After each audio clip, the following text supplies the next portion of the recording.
Bonjour à toutes et à tous et bienvenue dans ce nouveau cours de géographie à distance. La dernière fois, nous avions défini l'espace rural et nous avions vu que s'y mettait en place une agriculture, certes, mais que ces activités agricoles n'étaient plus les seules sur ces espaces et que se développaient d'autres activités. Aujourd'hui, on va parler un peu de ces autres activités, justement, qui se développent sur ces espaces ruraux. On va donc écrire un grand 2, une diversité croissante des fonctions. Et pour introduire ce grand 2, vous regardez avec moi l'image que je vous ai mis là, qui est encore un extrait Google Maps d'un de ces espaces ruraux composites avec plusieurs activités. On avait vu un exemple en banlieue parisienne la semaine dernière, et là voici un exemple en Allemagne, dans le Bade-Württemberg, où on voit bien des espaces agricoles, là les champs, qui ressemblent à des carrés de couleur jaune à peu près, et puis des zones de résidence et des zones industrielles, et on va voir comment elles se mettent en place aujourd'hui. On va commencer par noter ce petit paragraphe. Souvenez-vous, ce qui est en bleu, on le note. Donc, de plus en plus d'agriculteurs sont plus réactifs et les activités dans les espaces ruraux se diversifient. On distingue des activités productives, et là elles sont notamment industrielles, et des activités liées aux fonctions résidentielles et récréatives dans les espaces ruraux. Alors on va commencer par parler de l'industrie qui est parfois puissante en espace rural. Alors pour ça, vous allez mettre le petit 1 et puis vous allez répondre à la question suivante. Quelles sont les activités industrielles qui se mettent en place dans les documents que je vous montre et quel est le lien entre ces activités et l'agriculture? Donc vous avez cette image et le texte qui suit. Prenez une dizaine de minutes pour faire ça. Notez bien des exemples précis.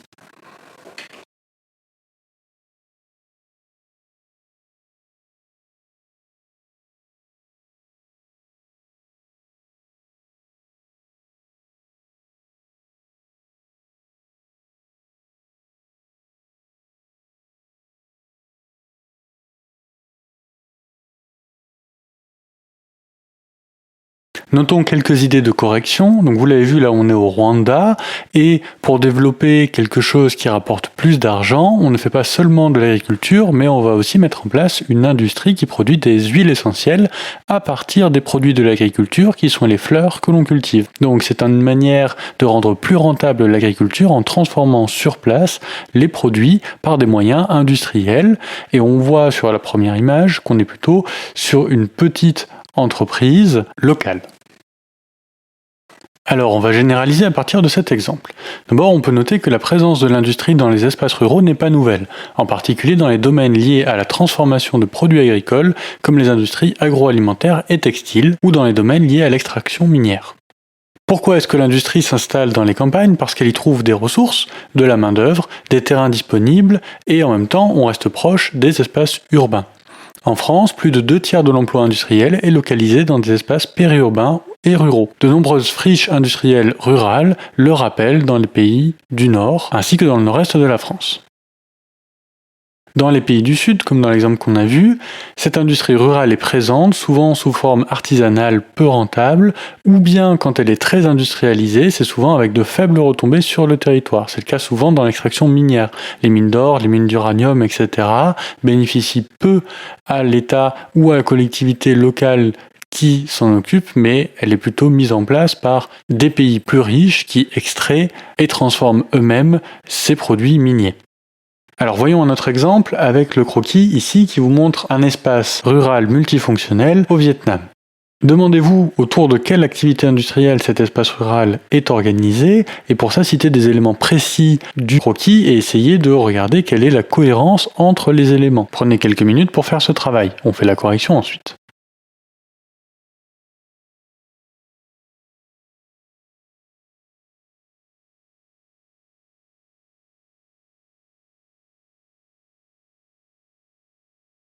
Alors normalement vous l'avez repéré grâce à la deuxième partie de la légende. Là sur ce croquis on a un exemple d'une fonction industrielle très précise autour du papier. On a des zones d'activité où on produit du papier, on a 2 usines qui permettent de fabriquer du papier craft et du papier de toilette. On a des stations de pompage de l'eau de la rivière qui permettent d'alimenter ces usines en eau et on a des entrepôts industriels qui vont permettre de stocker ce qu'on fabrique. Donc là, toutes les activités industrielles sont bien précisément orientées autour d'une seule production. Alors, on va voir ce que ça veut dire et on va généraliser un petit peu. L'exemple qu'on a là nous montre que certains territoires ruraux se caractérisent par un tissu industriel dynamique, formé de petites et moyennes entreprises, fonctionnant en réseau, spécialisées dans un secteur précis et associés à des services, tout en bénéficiant d'un faible coût foncier. C'est pour ça qu'on s'y installe, parce que en ville, l'espace coûte cher, à la campagne beaucoup moins. Donc ça, c'est la logique des systèmes productifs locaux qu'on appelle districts industriels. Donc tout ce qui est en rouge, c'est la définition du district industriel. Donc un tissu industriel implanté à la campagne qui vise à produire un matériau précis, un produit précis. Donc ça veut dire que l'industrie rurale, pour rester compétitive, elle se spécialise soit dans l'agroalimentaire, soit dans ces districts industriels. Alors je le précise si besoin, l'agroalimentaire, c'est l'industrie de l'alimentation, la transformation de produits issus de l'agriculture pour en faire des produits que l'on peut consommer pour l'alimentaire. Alors l'industrie n'est pas la seule nouvelle fonction de l'espace rural. Vous vous souvenez, on en avait déjà parlé avec cet extrait Google Maps, on a aussi la fonction résidentielle avec des quartiers d'habitat pavillonnaire. Alors pourquoi ? Parce que depuis 1950, l'urbanisation accélérée a provoqué la fin de la séparation entre ville et campagne. Les espaces ruraux sont vraiment dépendants des espaces urbains. Et si l'étalement urbain s'observe partout dans le monde, c'est dans les pays en développement qu'il est aujourd'hui le plus rapide. Je vous rappelle que plus d'un humain sur deux vit en ville aujourd'hui. Alors ça va poser des problèmes de disparition de terres arables que l'on peut cultiver et donc de la capacité à nourrir la population. Mais on en reparlera plus tard. Pour le moment, qu'est-ce qu'on va noter ? On note que dans toutes les grandes villes du monde, en périphérie, donc à la campagne, on construit des lotissements pavillonnaires parce que le coût du foncier est plus bas. Comme pour les industries, on va installer des choses qui prennent de la place parce que là, l'espace est moins cher qu'en ville. Donc ça, c'est ce qu'on appelle la périurbanisation, l'urbanisation en périphérie des villes. Ces nouveaux espaces, ce sont souvent les plus dynamiques démographiquement. C'est là que s'installent les jeunes couples qui vont avoir des enfants. On observe aussi un autre phénomène, la rurbanisation. La rurbanisation, elle montre l'imbrication des modes de vie urbains dans l'espace rural. Alors concrètement, c'est quoi la différence entre les deux ? Figurez-vous, la périurbanisation comme le grignotage de la campagne par la ville. On vient s'y installer en périphérie de la ville. La rurbanisation, ce sont des gens qui travaillent toujours en ville, mais qui viennent s'installer vraiment à la campagne, dans un village de campagne par exemple, et dans ce village de campagne, ils vont amener des habitudes d'urbain, puisque eux, ce sont des gens qui ont vécu en ville avant, qui travaillent en ville, qui vont faire le trajet. D'accord ? C'est ça la rurbanisation, le mélange entre la ruralité et l'urbanisation. Et là, on n'est pas forcément en train de toucher la ville, comme c'est le cas de la périurbanisation. La périurbanisation, elle touche vraiment la ville. La rurbanisation, on est un peu à l'écart, dans un village normalement rural, mais où vont s'installer des urbains qui ont vraiment un mode de vie urbain, qui travaillent à la ville, etc. Alors ces nouveaux modes d'habiter, ils mettent en lumière des problèmes de mobilité, puisqu'il va falloir passer de là où on habite à la campagne, à là où on travaille à la ville, mais aussi des conflits d'usage. En même temps, le maintien d'une agriculture dans des zones en voie d'urbanisation permet de lutter en partie contre la pauvreté et de répondre aux défis alimentaires dans des pays en développement. Alors qui s'installe dans ces espaces périurbains ou rurbains ? Alors là, je vous ai mis une image d'une série que vous connaissez peut-être, Desperate Housewives, qui montre un peu l'idéal américain de cette banlieue pavillonnaire. D'ailleurs, cette banlieue pavillonnaire, amusez-vous à la remarquer dans des séries américaines, elle est omniprésente. C'est le cas dans Dexter, c'est le cas dans Les Simpsons, c'est le cas dans Breaking Bad, c'est le cas dans Atypical, c'est le cas dans plein de séries, dans plein de films aussi, où l'on filme cette vie-là.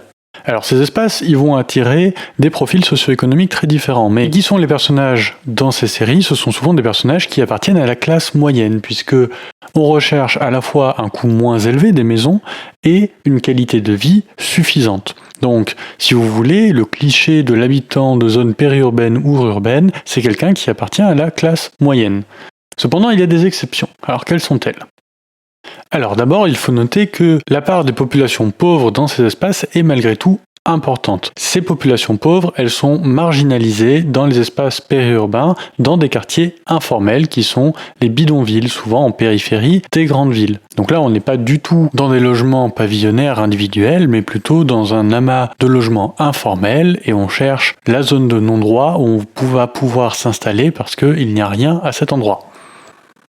L'extrême inverse, ce sont les gated communities, qui sont des quartiers très riches, fermés, c'est-à-dire qu'on n'a pas le droit d'y rentrer si on n'appartient pas au quartier ou qu'on n'a pas été invité. Il y a un gardien ou un système de surveillance électronique avec une porte fermée, et à l'intérieur, on a souvent des résidences individuelles, pavillonnaires, avec plus ou moins grand jardin selon la richesse du quartier. Donc là, contrairement aux bidonvilles pauvres qui vivent l'isolement, la marginalisation vécue, là ici on se met à la marge de façon volontaire, on s'isole des populations plus pauvres pour rester dans l'entre-soi des riches. Et donc on s'éloigne de la ville pour le faire et on se met à la campagne, en périphérie, en zone de périurbanisation.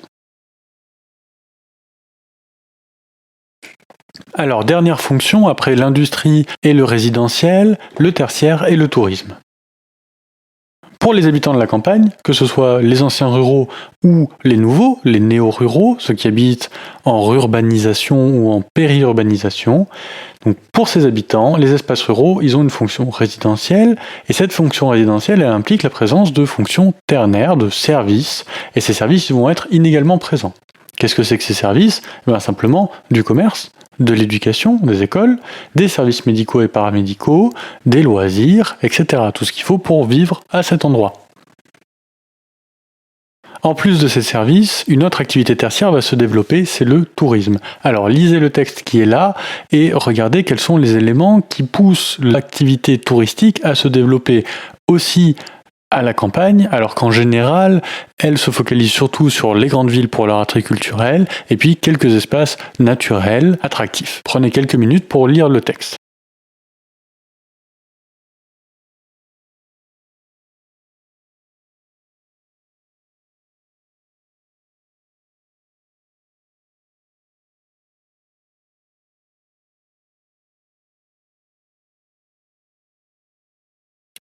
Alors, dans les pays développés et urbanisés, la fonction récréative des espaces ruraux se développe. Donc ça, c'est le tourisme rural, et le tourisme rural, il est très présent surtout en Europe, et il se décline en deux catégories. On va noter les définitions. D'abord, l'agritourisme, qu'on dit parfois agro-tourisme, mais agritourisme, il s'appuie sur la valorisation des produits du terroir, une route des vins, ou dans l'exemple que vous avez, les olives. Donc on s'appuie sur une production agricole, on en fait la promotion et on fait venir les touristes qui vont déguster, visiter. L'autre catégorie, c'est l'écotourisme. Là, on va plutôt valoriser des paysages à travers des pratiques dites durables de tourisme, donc où les touristes vont éviter d'abîmer ce paysage et vont le découvrir. Ça peut être le cas par exemple dans les bocages en Normandie, ça peut être le cas dans des marais salants, où on va essayer de mettre en avant un paysage rural et ou agricole dans des pratiques touristiques plus ou moins respectueuses de cet environnement, de ce paysage et de ces activités.